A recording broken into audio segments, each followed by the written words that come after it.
हेडलाईनचे प्रस्तुत करता घरकुल मसाले. दे रोजच्या जेवणाला मायेची चव घरकुल मसाले.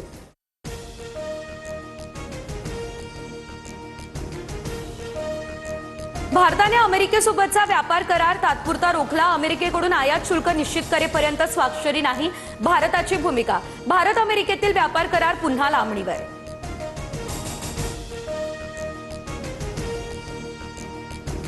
एलपीजी नंतर आता तेलाच्या किमतीही कडाडल्या. तर खाद्यतेल 15 रुपयांनी महागलं. मार्केट यार्डात 15 किलोच्या डब्यामागे 30 ते 40 रुपयांची वाढ.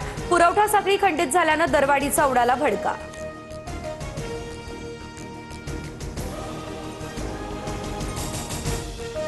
शिवालिक नंतर नंदादेवी टँकर आज भारतात दाखल. तर देशातील गॅस टंचाई दूर होणार. आखाती देशातून गुजरातमध्ये 92,700 मेट्रिक टन एलपीजी साठा उपलब्ध. आखाती युद्धामुळे रिक्षा चालकांना धक्का. एलपीजी 61 वरून थेट 96 रुपयांवर. 10 दिवसांमध्ये एलपीजीचे दर वधारले. नाशिक, संभाजीनगर या ठिकाणी गॅससाठी रिक्षांच्या लांबच लांब रांगा. आखाती युद्धाचा चटका महाराष्ट्राच्या खानावळींना. ठाण्यात 60% हॉटेल्स बंद. पुण्यात पोळी भाजी केंद्रावरचे दर दुप्पट. अनेक हॉटेल्समध्ये चुलीवर स्वयंपाक करण्याची वेळ. तर छोट्या टपऱ्या बंद होण्याच्या मार्गावर.